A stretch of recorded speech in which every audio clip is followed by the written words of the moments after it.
So, as much as this Star Wars franchise is full of fantastic arguments for the versatile utility of visual effects, the series also frequently offers up cautionary lessons for what can happen when filmmakers become overly reliant on VFX tech. Now, it won't surprise anyone that most of the entries on the list that we're talking about today are taken from the Star Wars prequels, where undisciplined use of the state-of-the-art CGI led to some audiences rejecting much of the aesthetic vision. So let's take a look at them then, as I'm Jules, this is WhatCulture.com, and these are the 9 worst CGI moments in Star Wars. Number 9. Anakin rides a shark. Episode 2, Attack of the Clones.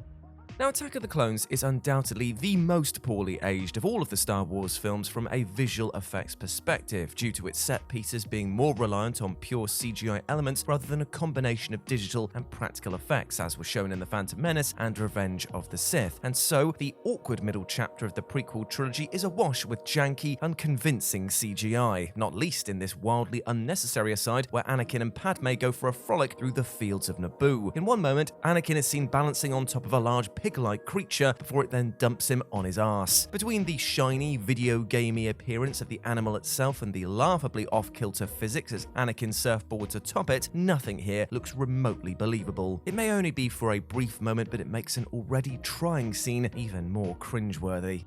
Number 8. Greedo shoots first. Star Wars A New Hope Special Edition.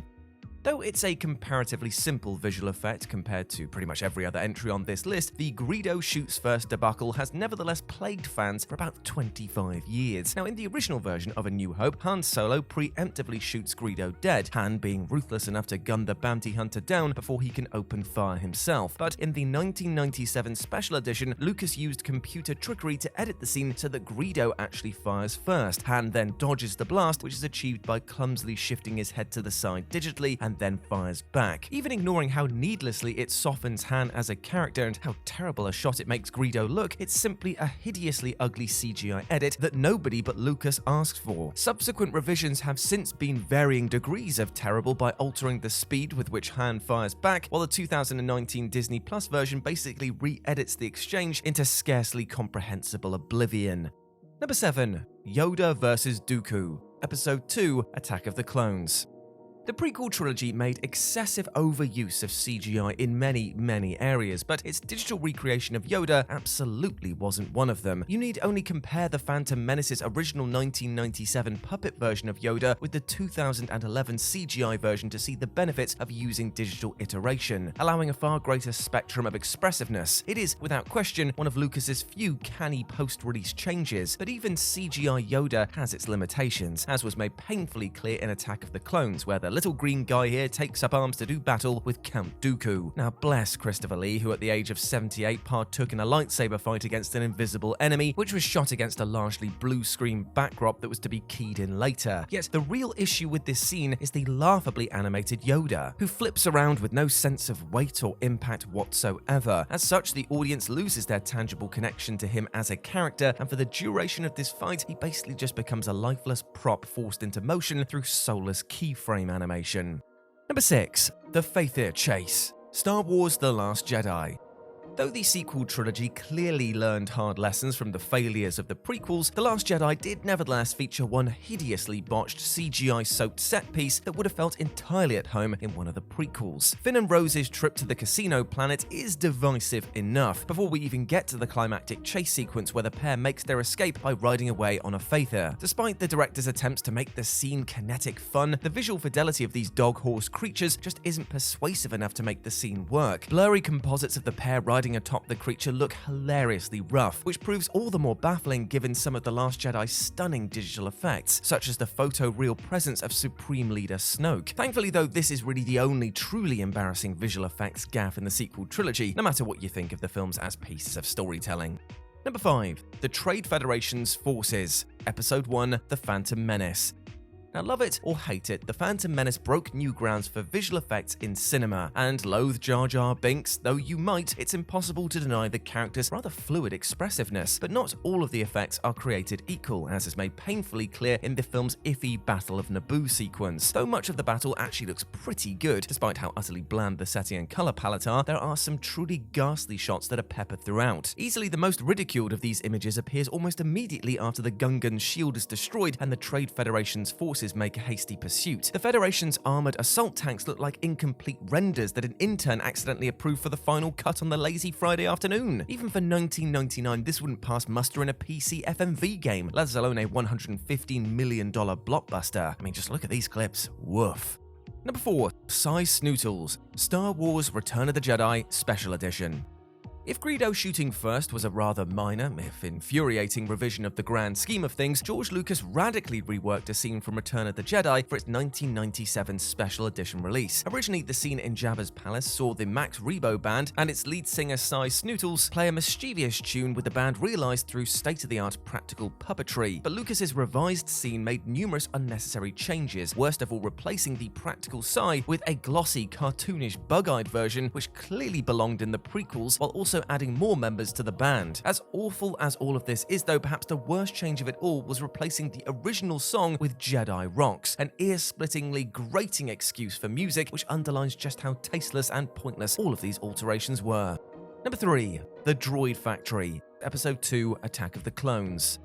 Now, the Droid Factory sequence in Attack of the Clones certainly has its defenders, though it is also entirely emblematic of the movie's biggest problem, creating set pieces around emerging, largely untested visual effects technology. Though from a design perspective, the factory is actually a pretty neat locale, it falls into the basic VFX pitfall of failing to be convincing. We're always acutely aware that they're almost performing against a single color backdrop, and so when Padme and Anakin are apparently almost squished by a giant mechanical stamp, we're not remotely sold on the threat. But surely the most objectionable part of the entire sequence occurs when C-3PO takes a clumsy tumble through the factory, ending up with his head removed and swapped out for one belonging to a B-1 battle droid. At this point, Attack of the Clones basically becomes an animated film, or if we want to be really harsh here, a mid-budget video game cutscene. It hasn't aged well at all, but those who saw the film in the cinema might recall that it didn't look particularly convincing even then. It's ambitious for sure, but CGI just wasn't far enough along in 2002 to support Lucas's vision for the scene, or indeed several others. Number 2. The Cursed Jabba the Hutt, Star Wars A New Hope Special Edition. Though Jabba the Hutt doesn't appear in the original cut of A New Hope, footage was shot featuring the character interacting with Han Solo. Lucas planned to have a stop-motion Jabba inserted into the scene during post-production, but due to time and budgetary constraints, the scene was cut. But the 1997 special edition allowed Lucas to restore that scene with a CGI Jabba, the result of which is, even for the standards of 1997, absolutely abominable. Jabba is supposed to be disgusting, but the renderings here are low-res nightmare fuel, to say nothing of the fact that keen-eyed viewers might also notice Han's hand clipping through his body a fair few times. Thankfully, Lucas had the good sense to have the CGI Jabba redone for the 2004 DVD release, where he looks far more like an actual living thing as opposed to a cursed digital golem. And number 1, Mos Eisley gets a facelift, Star Wars A New Hope Special Edition. Arguably the most extensive and egregious CGI moment in the entire Star Wars franchise is the reworked special edition version of A New Hope's iconic Mos Eisley introduction. Now, George Lucas, for some strange reason, gave entire shots icky CGI remakes, as well as inserting VFX shots that weren't even in the original, and worst of all, aggressively integrated jarring CGI elements into existing shots. These additions gave Mos Eisley an almost plasticky aesthetic, which feels a million miles away from the wretched hive of scum and villainy that Obi-Wan famously describes it as. The relentless inclusion of distracting CGI beasts culminates in what is easily the scene's most complained about moment. A dinosaur-like Ronto pointlessly walks in front of the camera for a few seconds, totally obscuring the audience's view of our heroes. Even if these embellishments actually match the practical grit of the 1977 shoot, they'd still make Mos Eisley seem more bustling and even welcoming than it ever should. The Star Wars franchise will always be one that looks to push the limits of what is possible with movie-making technology. But as already shown in the previous version of this list, relying on the tool known as CGI in some situations has occasionally led to, well, some quite dreadful visuals in this galaxy far, far away. So I'm Gareth, this is What Culture Star Wars, and here are 10 more of the worst CGI moments in Star Wars. Number 10, a lot during the arena battle, Episode 2, Attack of the Clones. George Lucas evidently wanted to test what CGI was capable of when creating this second prequel, opting to rely on it even more than he did in Episode 1, The Phantom Menace. But it was that gamble which ultimately resulted in some of the film's visuals aging like a pint of blue milk. Not very well. The climactic battle within the Petranaki Arena is a prime example of Lucas perhaps getting a little too carried away with his new favourite toy. With so many moving digital parts to keep track of as the Jedi start slicing their way through droids, creatures sprint around the sand, and a bounty hunter tries to pick off a few targets, a number of poorly executed CGI moments derail the otherwise thrilling sequence. You have the sight of a number of extras hilariously swiping their lightsabers at nothing in the background, as the VFX team likely hoped that no one would notice a lack of droid or blaster shot around them. Then you also have the comically weightless Geonosians, and Jango Fett looking like a video game character as he dodged the reek. Also, try not to let out a giggle at the jarring composite of Padme atop a cartoonish beast as she picks up her beloved Anakin mid-fight. It does not look great. There's obviously a lot to love about this part of the gripping skirmish too, with close-ups of the aforementioned reek and many a droid standing the test of time. They actually look really good, but this ambitious battle of Geonosis is still a scene that highlights the very worst of the prequels, that being an over-reliance on this shiny but inconsistent new digital tool. Number 9. Bouncing Ahsoka. Even with CGI technology hugely improving over the last 2 decades, the minds behind the more recent Star Wars projects still haven't been able to completely nail each and every digital moment they've chucked on screen. Take the first season of Ahsoka, for example. While the CGI is generally of a high standard throughout this search for Ezra Bridger and Grand Admiral Thrawn, the space battles in particular do not disappoint here, that generally impressive digital work made one dodgy moment stick out like a sore thumb, sadly. Watch closely as Ahsoka dives out of her T61974 to take on Balin's skull on Peridia, and, well, something seems a little off. The VFX team have seemingly swapped Rosario Dawson out for a CG Ahsoka as her character hits the ground, before swapping the actor back in again as she rolls. But the digital assistance just leaves Anakin Skywalker's one-time Padawan oddly bouncing off the surface in a way that makes her look like an animated Force user for a moment or two. It was like we were right back in the middle of the Clone Wars series. As YouTube user Bombastic Clips pointed out, perhaps cutting between the moment the actor or their stunt person hopped out of the ship and them landing would have been the wiser, though perhaps more time-consuming, move here.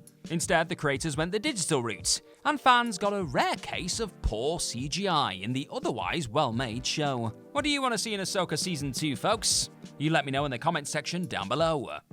Number 8, Here Come the Rathtars, Episode 7, The Force Awakens. Fans rejoiced as the early stages of J.J. Abrams' first sequel picture looked to be embracing the more practical side of special effects, just like the good old days. Along with a ton of beautifully crafted alien inhabitants on the desert world of Jakku, real practical sets were masterfully combined with certain digital elements to create a galaxy that felt far more tangible than the prequels often did. Then they arrived. After Finn and Rey bump into Han Solo and Chewbacca in Episode 7 The Force Awakens, it soon revealed that the latter duo had been hauling Rathtars across the galaxy. Instead of unleashing a terrifying tentacled creature controlled by talented puppeteers, however, Abrams opted to just lazily have our heroes chased by some rolling balls of crap, rubbery and blurry fury. Now look, they're not the absolute worst CGI monsters ever to try and chow down on one of our heroes, but the many-eyed carnivore still felt like something ripped out of another franchise altogether, like, I don't know, the MCU, and cheaply dropped into this Skywalker saga tale. This return to far less compelling CGI aliens after seeing some wonderful practical creations in the opening stages, like the Hapabor, I love that guy, was also a major reason this first action sequence involving Chewie and Han in decades felt like a bit of a letdown in the end too. Number 7, The Sarlacc Beak, Episode 6, Return of the Jedi. Speaking of unwelcome digitally created monstrosities, George Lucas' special edition tinkering led to an old favourite getting an unnecessary upgrade. After attempting to rescue Han Solo from Jabba the Hutt in Episode 6 Return of the Jedi, Luke Skywalker and pals found themselves on the verge of being fed to the almighty Sarlacc found within the Great Pit of Carkoon. The sight of all those sharp, deadly teeth and tentacles was already enough to leave folks worried about the Jedi and his mate's chances of surviving the deep and dangerous pit of doom. But Lucas did not think that was frightening enough, so he decided to add some additional CG terror. Would George throw in some more jagged teeth, some claws, or possibly even a set of menacing eyes to further spook our heroes?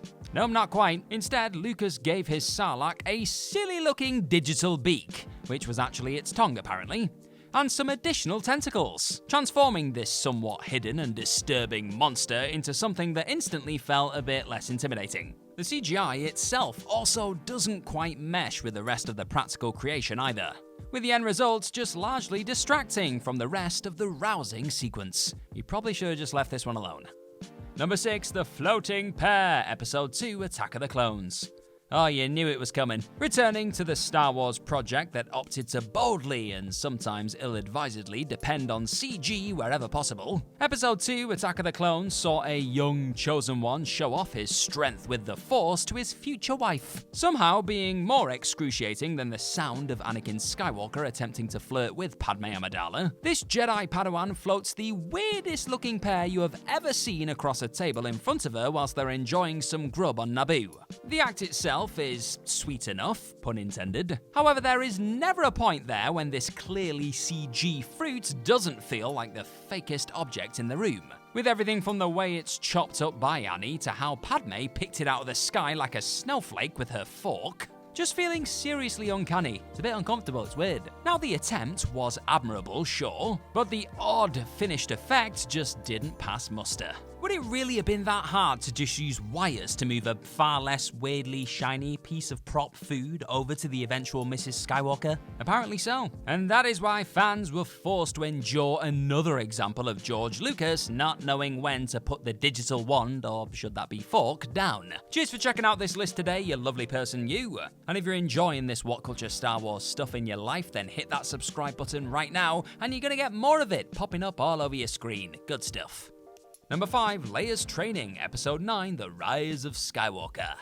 With consent from the late, great Carrie Fisher's family, J.J. Abrams and co. were able to use unused footage from Episode 7, The Force Awakens, to bring Leia Organa's story to an emotional end in Episode 9, The Rise of Skywalker. Now, considering the circumstances, the team did a pretty impressive job when it came to keeping Leia involved in the action set in the present day. However, the same could not be said for her flashback appearance in the film. During a moment which showed Leia training with her brother Luke many years earlier, younger versions of both Mark Hamill and Fisher eventually revealed their faces from underneath their blaster helmets. While Hamill's younger mug actually looked quite convincing as it was lit up by his green lightsaber at night though, Fisher's face wandered into Rogue One as Star Wars story territory again, sadly. Despite using dailies from Episode 6, Return of the Jedi, and Fisher's own daughter, Billy Lord, as a stand-in body double, there was still no getting away from the fact Leia's CG face looked like it belonged in a Star Wars video game here.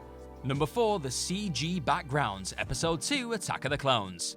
I promise this will be the last time that this list dunks on Attack of the Clones. Scout's honor, or Padawan's honor, I don't know. Again, while you definitely have to salute George Lucas and his team for the way they experimented with fully CGI backgrounds throughout this second prequel, their boldness wasn't always rewarded with stunning results. Perhaps the most glaring example of a digital background that has aged appallingly can be found during the moment involving Obi-Wan Kenobi, Mace Windu, and Yoda going for a wander through the Jedi Temple within the opening 30 minutes. The scene felt like the actors had been dropped into an animated movie for a few minutes, with the compositing and lighting during the conversation not quite being up to scratch. Everything from the colours of the carpets to the gigantic pillars just felt incredibly artificial, especially when compared to the far more detailed and impressive miniatures and practical sets used to create Star Wars locations at various points in both the prequel and original trilogies. Spare a thought for the poor performers who spent hours having to pretend they were walking and talking with little green aliens in grand structures too, with nothing but green or blue screens and the odd prop to react to. I'd go mad. Number 3, The Creepy Clones, Episode 3, Revenge of the Sith. It's well documented that George Lucas oddly decided to have every single fully suited clone that appeared in the prequels be an entirely digital creation. But while the call was a questionable one, the effect itself was decent enough in Attack of the Clones, and improved further by the time of the final prequel. But then, Commander Cody opted to take his helmet off in Episode 3, Revenge of the Sith, and things got a bit weird. With not a single piece of practical armor being made for this film, Lucas instead chose to slap a digital suit onto Mira Morrison for the moment he hands Ewan McGregor's Obi-Wan Kenobi his lightsaber back. This was unquestionably a tough effect to pull off in the early to mid-2000s, and while the effort was definitely commendable, it ultimately just felt all kinds of unnatural as Cody's head weirdly floated around the armor, similarly to Bruce Banner's floating head in Avengers Infinity War. Maybe they should have just left the mask on and saved viewers from being forever haunted by this levitating clone skull, yeah? Number 2, de-aging Anakin and Obi-Wan Kenobi. Now here's something a little bit different. While many of the other entries on this list focus on moments where overindulging in CGI led to cartoonish or jarring visuals, this one will look at a sequence that suffered somewhat due to the opposite. Hopping back in time for a spot of lightsaber training with Anakin Skywalker and Obi-Wan Kenobi, the latter's Disney Plus series saw the return of both Hayden Christensen and Ewan McGregor in the famous roles they played throughout the prequels. Both actors were seemingly adjusted slightly via de-aging tech for the engaging back and forth, but just not quite enough in the end, particularly in the case of Christensen. For the most part, this wasn't exactly a big issue, especially as most of the scene involved them swinging lightsabers. You're not really looking at the faces when they're doing that. In those few moments when the camera captures Christensen's face in close-up though, the CG tinkering can't quite mask the fact the actor is noticeably a fair bit older than he was when he shot Episode 2 Attack of the Clones, which was set at a similar time as this scene. Clearly realizing they needed to up their game, the folks working on Ahsoka definitely made Christensen look far more convincing as a younger version of himself during the World Between Worlds sequence. In Obi-Wan Kenobi though, the Force was definitely not strong with the digital de-aging of this actor. Number 1, the Blurg, the Mandalorian. Trying to make a real person sitting on top of a fully digital animal look convincing can be a tough nut to crack, something that was evident during the first season of The Mandalorian. Now, it must be said that the majority of the digital effects present in these first few episodes of Mando Fun are solid to tremendous, especially for a TV show. A show with a $100 million budget, admittedly, but that's still smaller than your average modern-day Star Wars blockbuster. Though that smaller budget wasn't really felt all that much when Din Djarin was interacting with a cute little puppet Grogu or fighting off stormtroopers, it sadly was during the moment when the titular Mandalorian hopped on the aforementioned Blurg. Feeling like one of the many pointless creatures George Lucas stuffed into his original trilogy over the years, this alien, first seen in Ewoks The Battle of Endor, was one of the few low points in an otherwise strong first season. Now, the VFX team evidently went to great lengths to bring the Blurgs back into the galaxy far, far away, even throwing Pedro Pascal and stunt doubles onto a buck for the moment when he tries to hop onto one. The digital Blurg was then added in later, you see. It's a shame then that outside of the odd impressive close-up, admittedly, the CGI Blurgs drag down the majority of the scenes they're in, especially the ones where they're seen going for a weightless run. Oh my god. Yep, was not pretty, but we still got Grogu, so everything's fine.